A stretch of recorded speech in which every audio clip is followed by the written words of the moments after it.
don't think I've ever seen the castle grounds as quiet as they are. I am here for a reason. Now I'll tell you that reason soon, but I must take you to Dunstan first. So, enjoy Dunstan. Hello everyone. I'm doing a piece on the Dunstan pillar today, that thing you can see over my shoulder.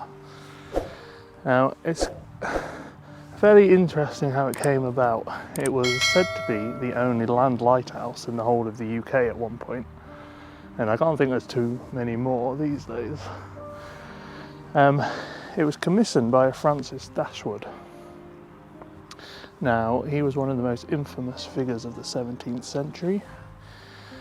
He was the Chancellor of the Exchequer, easy for you to say. He was an elected member of the Royal Society, and more than his political fame, he was as much known for his personal interests. He was famed for his sex and alcohol lifestyle, which was most famously encapsulated in the Hell Club. Now, I'd love to be able to snap my fingers and take you down to Wycombe and show you the Hell Club, but these times won't allow me to, so we'll have to stick with the Dunstan Tower for now. Now, Francis Dashwood had a lot of connections to this area, and his wife was from Nocton. She was Sarah Ellis Dashwood, and she was from Nocton, as I said, and she was scared about passing this area because you've got to remember the pretty horses that we see and the flat lands of the fens were once unfarmed and were one of the most dangerous areas of the UK for highwayman attacks. And so Francis Dashwood had this commissioned in 1751, and it was once double the height it is now, and on top of it was a lantern, and it was for all travellers, not just his wife, to safely navigate their way home and across the very dangerous fenlands. Now, Francis Dashwood had a club. Well, he would go to a club just down the road from here, and I'll just show you this. Now, this was the Green Man Inn, and this was one of the clubs Francis Dashwood frequented in Lincolnshire. Lots of his parties would have happened in here, and lots would have gone on that I will leave up to your imagination. The HellFire Clubs, more so than this place, were very famous for the parties that would go on. Francis Dashwood's three favourite things were sex, alcohol, and mocking religion. All this would happen in this club. Now, Francis Dashwood was very intelligent, very well travelled. He had completed 2 grand tours, and it's said to be, sorry about the dog, to get into his club, you had to have travelled to Italy. Now, his club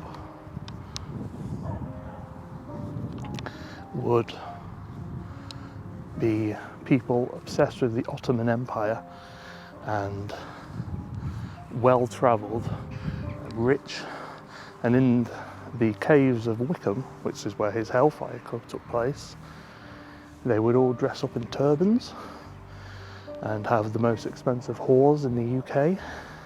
They would dress them in masks and as nuns, and they would have their little orgies, I guess.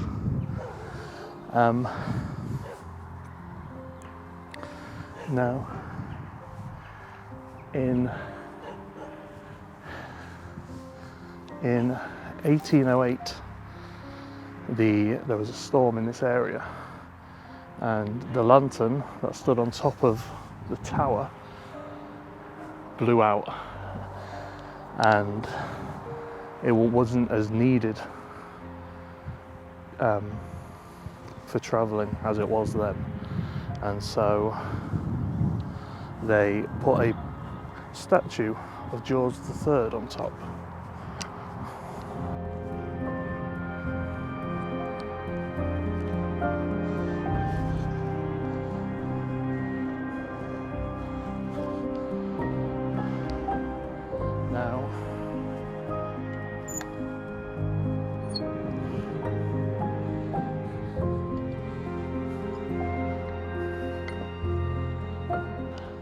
Now this statue was on top of here until the 1940s, when World War II broke out,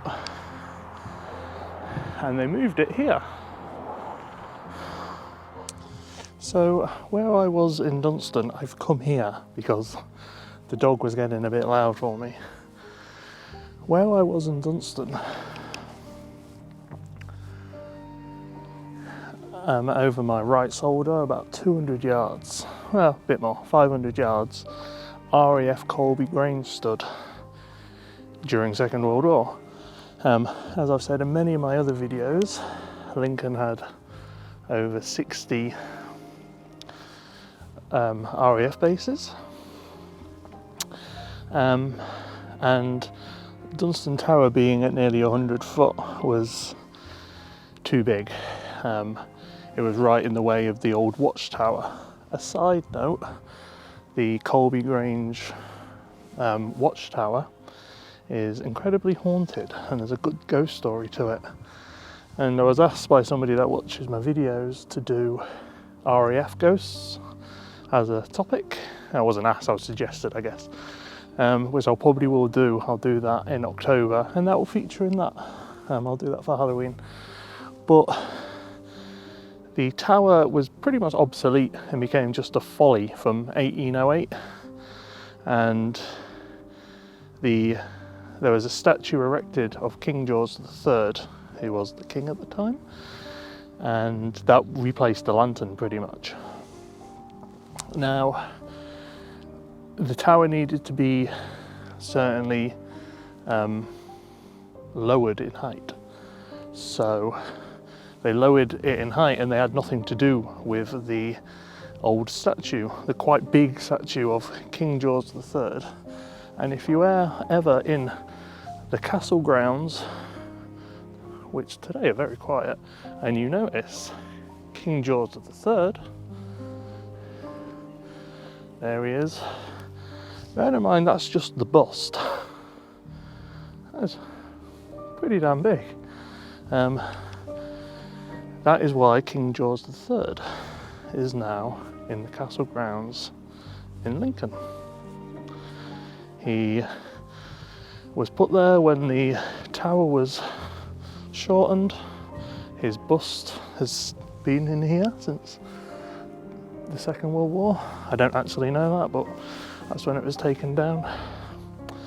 And that is why he is in the castle. So, I really hope you enjoyed the story. It was a very quick one.